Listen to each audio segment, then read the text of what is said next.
How do you develop that as a skill? I mean, we talked about management and leadership and choosing, but let's say that you're moving into management. How do you get ready for that? How do you develop that muscle? I think what you mentioned earlier about having a mentor, not everybody is lucky enough to have a good one, but if you are able to find someone or happen to be in a circumstance where you just got lucky and have a great person that you're working with that you can learn from, I found that was how I learned a lot of how to manage, was by watching my manager work with his team and how he related to them, and what he was always trying to make them better, me included, being on his team. And so what I learned about management from that was, managing isn't just about delegating and checking on tasks and making sure that things are, right on a project.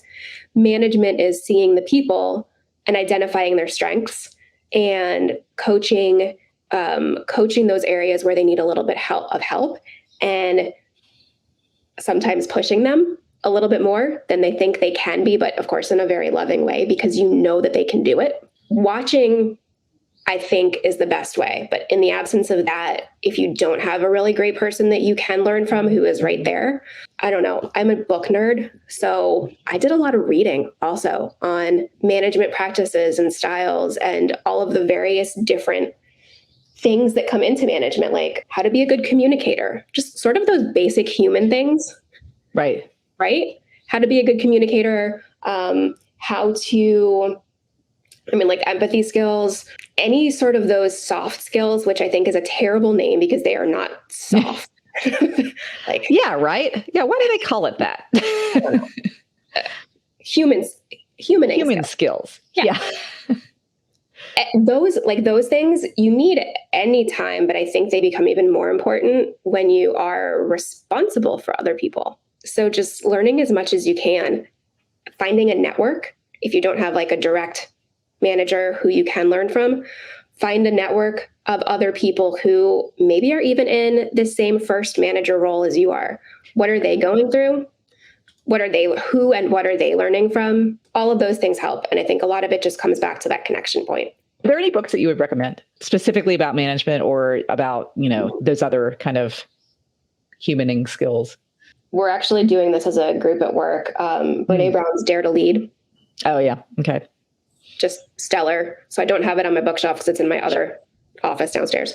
There's a book called The Coaching Habit. Michael Bungay Stanier, I believe, is the author's name. And it's about developing coaching as a manager and how to have those relational kind of engagements with the people on your team rather than transactional. And I thought that was a really helpful one as well. And it gives you prompts and just different practices that you can bring into conversations. Pablo found the book I was thinking of. The Making of a Manager by Julie Zhou is really amazing. And she talks about it from a perspective of a first-time manager and as a reluctant manager as well.